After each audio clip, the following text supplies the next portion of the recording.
Yo quiero compartir una palabra en esta mañana acerca de algo que encontré y de lo cual pues estoy bastante instruida, solo que me causó bastante curiosidad hacer un encaje que quizás necesitaba hacer para poder tener un entendimiento correcto de algo.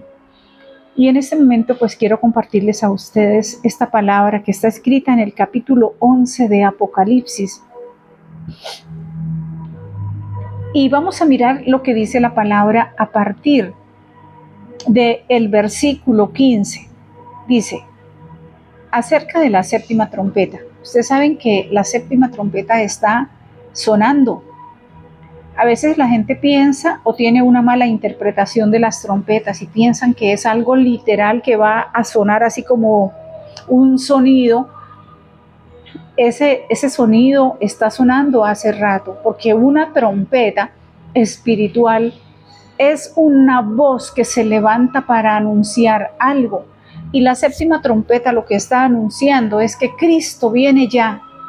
Y cuando esa trompeta verdaderamente se intensifique, o sea, que su sonido se haga mucho más agudo y más fuerte por todas partes, entonces es cuando nosotros vemos el cumplimiento de las cosas. Entonces la palabra del Señor aquí en Apocalipsis nos dice, el séptimo ángel tocó la trompeta y hubo grandes voces en el cielo que decían, escúcheme bien, esté muy atento, los reinos del mundo han venido a ser de nuestro Señor y de su Cristo, y Él reinará por los siglos de los siglos. Y los 24 ancianos que estaban sentados delante de Él en sus tronos se postraron sobre sus rostros y adoraron a Dios, diciendo, te damos gracias, Señor Dios Todopoderoso, el que eres y el que eras y que has de venir, porque has tomado tu gran poder y has reinado. Y se airaron las naciones, y tu ira ha venido, y el tiempo de juzgar a los muertos y de dar galardón a tus hijos, a tus siervos, los profetas, a los santos y a los que temen tu nombre, a los pequeños y a los grandes, y de destruir a los que destruyen la tierra. Y el templo de Dios fue abierto en el cielo, y el arca de su pacto se veía en el templo, y hubo relámpagos, voces, truenos, un terremoto y grande granizo. Es impresionante. Sabemos que estamos en tiempos finales donde por un lado va a haber grande victoria, alegría, regocijo para muchos, pero por otro lado va a haber situaciones muy fuertes para otros muchos. ¿Cómo separa Dios esos dos grupos? Los que han reconocido a Cristo y los que no han reconocido a Cristo como su Señor y Salvador. En todo esto debemos tener claridad de las cosas. Qué importante es que usted se asegure de tener su mirada y su confianza puesta en Cristo Jesús. Cristo no necesita ayudantes. Cuando nosotros decimos que estamos en Cristo, es en Cristo. No es mezclándolo aquí con la ley, mezclándolo allí con la religión, mezclándolo allí con la política, mezclándolo allí con el mundo, con el sistema de pecado.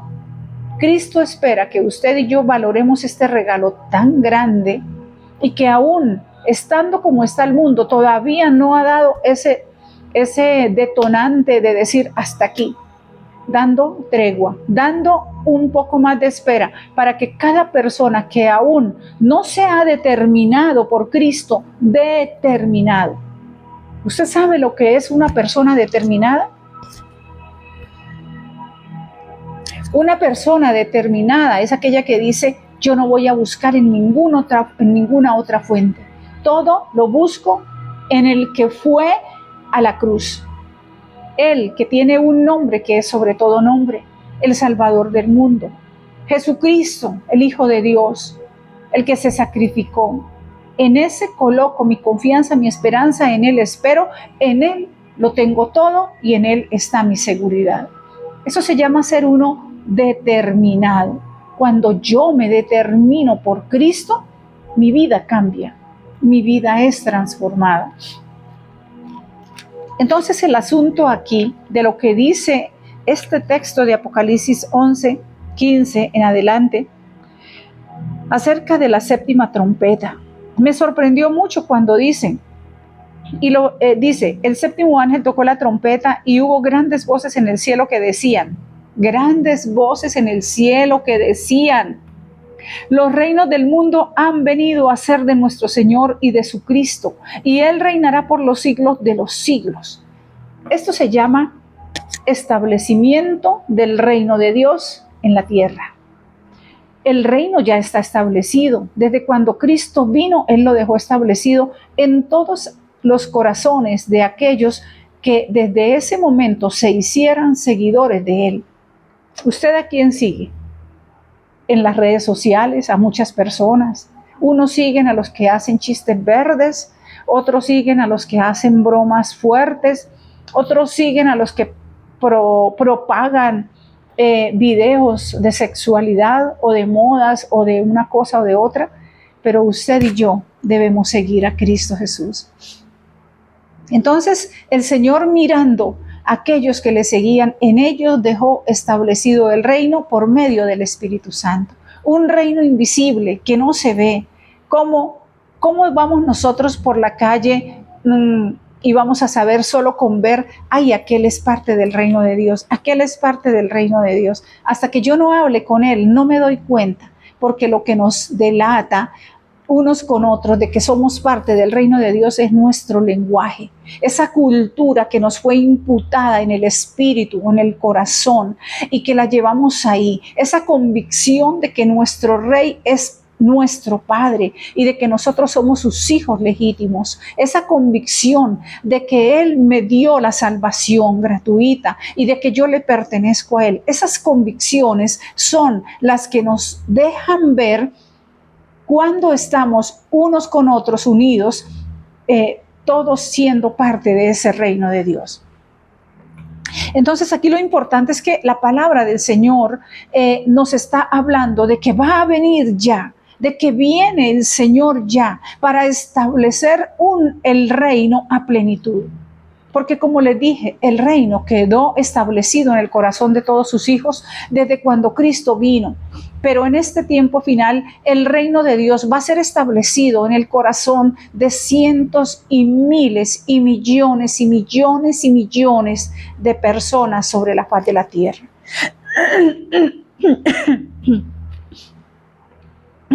Asegúrese de estar entre esos millones. Usted abra esa boca, usted confiese a Cristo, usted alabe a Cristo, usted exalte a Cristo, usted agradézcale a Cristo. Y todo eso es aseguramiento de que usted está dentro del reino de Dios por medio del Espíritu Santo que Cristo Jesús le da a aquellos que lo siguen. No es difícil, es sencillo de hacer. Entonces, ahora, cuando venga el establecimiento del reino de Dios, usted estará segura allí. Usted no tendrá temor. ¿Será que me quedo? ¿Será que me voy? ¿Será que mis hijos? ¿Será que mi familia? Hay promesa para nuestras familias, para nuestros hijos. Por uno que entre, por ese Dios hará la obra en todos. No que los lleve de la manera que están, sino que Él se encarga de atraerlos a Él, de transformarles su manera de pensar, de quitarles el velo que hay en sus ojos, la obstrucción que tienen sus oídos que no les deja oír las palabras de Cristo, para que puedan estar verdaderamente entrenados en todas las palabras que Él mismo nos da para que seamos instruidos por Él. Es impresionante. Cuando nosotros miramos esta palabra de Apocalipsis 12, es el cumplimiento de la palabra que les voy a leer aquí en el capítulo 2 de Daniel.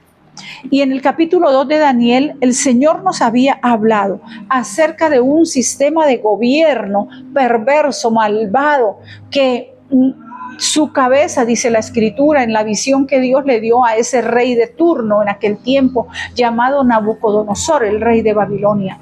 Un rey malo en una nación donde tenía a la gente esclava. Aquel rey que vino a Jerusalén y que la destruyó y se llevó 4,800 hombres de Jerusalén cautivos, esclavos allí a Babilonia, pero que allí en Babilonia Dios se manifestó y se glorificó a través de ellos mismos, de sus hijos que habían llevado cautivos de Jerusalén. Y en todo esto conocemos la historia de que Nabucodonosor tuvo un sueño, pero lo olvidó.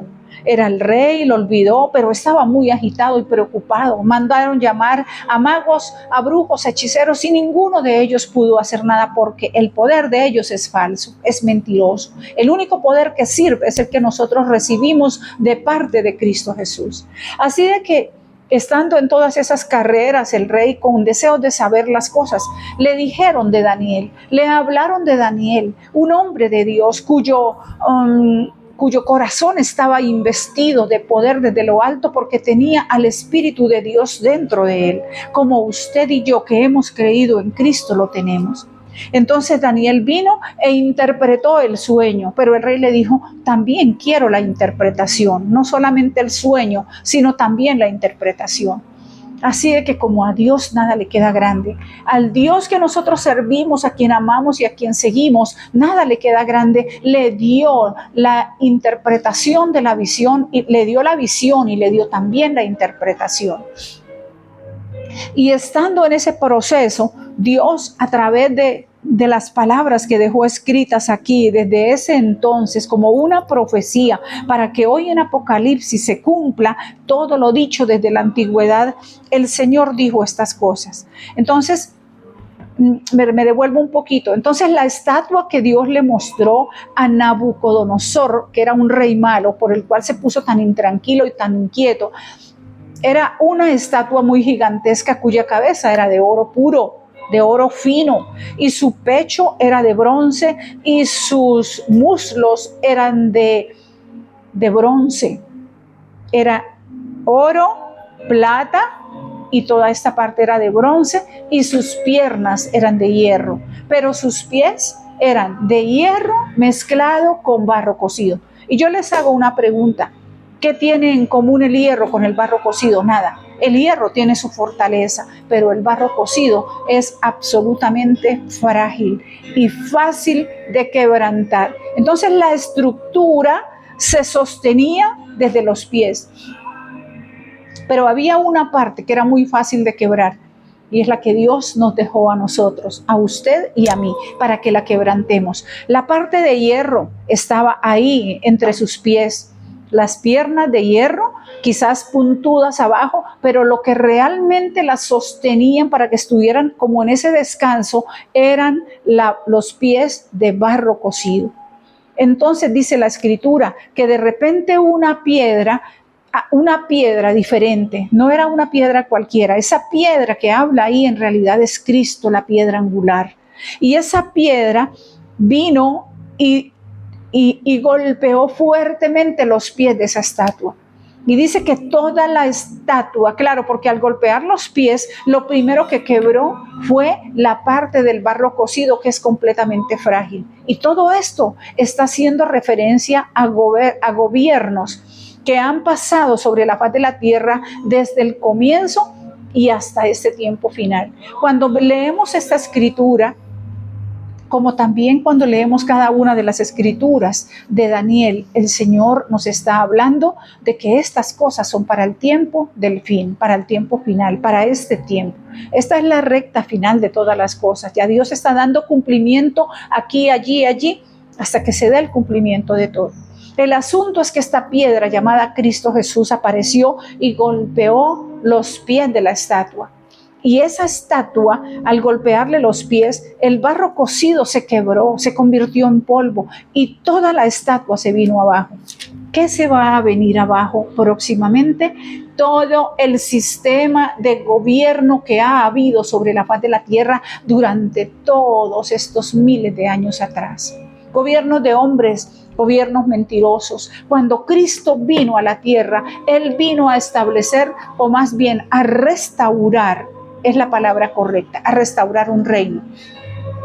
¿Y por qué a restaurar? Porque ese reino ya Dios lo había establecido con Adán y con Eva en el jardín del Edén. Eso era un reino y Dios les entregó el reino absolutamente terminado para que ellos solamente estuvieran allí dando órdenes, gobernando, haciendo cosas, ejerciendo autoridad, la autoridad que Dios mismo les había delegado, y procreando para que la tierra fuera llena de hijos de Dios, para que estuvieran en ese reino, porque ese era el propósito de Dios. Pero como Adán le entregó ese reino a Satanás, entonces Cristo viene a morir en una cruz, a padecer el infierno y a sufrir todo lo que sufrió para poder restaurar ese reino. Entonces Cristo vino, venció a Satanás, venció la muerte, venció al infierno, venció todas las cosas, quitó la ley porque le pagó su precio, las actas que eran en contra de nosotros las clavó en la cruz para que usted y yo seamos libres. Pero ¿qué pasó? Cristo se fue a sentarse a la diestra del Padre, a descansar allí hasta que todos sus enemigos sean puestos bajo el estrado de sus pies. Pero ¿qué pasó? Satanás volvió y engañó a los que quedamos. A estas generaciones desde cuando Cristo se fue, el enemigo nos volvió a engañar. Y en vez de un reino, nos sugirió, quizás nos susurró al oído, es una religión. Tienen que hacer esto, tienen que hacer aquí, tienen que hacer allá, tienen que hacer muchas cosas para que puedan ganarse esa salvación. Resulta que cuando uno cae en una religión, llámese la que sea, porque hay miles de religiones en toda la faz de la tierra, cuando uno cae esclavo en una religión, esa religiosidad nos atrapa y es complicado salir de ahí, a menos que el Espíritu Santo de Dios se manifieste en nuestras vidas, nos quite el velo de los ojos, nos quite la sordera, nos quite la mudez, nos quite todo aquello que el enemigo nos había quitado y nos vuelva en sí, vuelva otra vez nuestros sentidos en sí, para nosotros estar completamente apercibidos de las cosas tal y como son, no como nosotros pensamos, sino como Cristo Jesús dijo que serían. Nos metió en una religión a cada uno, en diferentes religiones, y sacó de nuestra mente la opción de un reino. Usted y yo pertenecemos a un reino, el reino de Dios. El reino de Dios por el Espíritu Santo lo dejó Cristo Jesús antes de irse para que nosotros entráramos en él. Al creer en Cristo, Él nos prometió que nos daría su Santo Espíritu. Y al estar su Santo Espíritu en nosotros, por ese Espíritu de Dios seríamos guiados y seremos guiados y somos guiados. Pero debemos colocar nuestros ojos en Cristo Jesús para ser guiados por el Espíritu Santo. Y cuando somos guiados por el Espíritu Santo, entonces entendemos, la religión no es. La religión me lleva a la esclavitud, pero el reino me produce vida, me produce gozo, me produce paz. El reino de Dios me da una estabilidad absoluta. El reino de Dios me ofrece todo lo que el reino de Cristo tiene. Yo no tengo nada de qué estar preocupada, sino confiada en mi Rey, porque si yo soy legítima heredera del reino, entonces yo no tengo nada que perder, yo no tengo nada que buscar, todo lo encuentro ahí en ese reino. Yo hoy le animo, porque ahora sí leo estos versículos de Daniel y con esto cierro este mensaje. El versículo 44 del capítulo 2 del libro de Daniel dice: y en los días de estos reyes, ¿de cuáles? De los pies de hierro mezclados con barro cocido. El Dios del cielo levantará un reino que no será jamás destruido, ni será el reino dejado a otro pueblo. Desmenuzará y consumirá a todos estos reinos perversos y malvados que hubo sobre toda la tierra, que nos afligieron, nos robaron, nos esclavizaron, pero este reino de Dios permanecerá para siempre. De la manera que viste que del monte fue cortada una piedra, no con mano, la cual desmenuzó el hierro, el bronce, el barro, la plata y el oro, el gran Dios ha mostrado al rey lo que ha de acontecer en lo porvenir, en este tiempo final. Y el sueño es verdadero y fiel su interpretación. Aleluya. Yo no sé si usted sea capaz de decir: Señor, gracias. Si sea capaz de decir: Señor, yo me determino a salir de Babilonia. una parte ahí. Todas las religiones hacen parte de la gran Babilonia, pero Cristo Jesús en su reino es plenitud de verdad, de la verdad. Conoceréis la verdad y la verdad os hará libres. Que Dios Todopoderoso te bendiga y te dé grande entendimiento y que entres a disfrutar de todo el bien que Cristo como Rey tiene para los suyos. Amén y amén.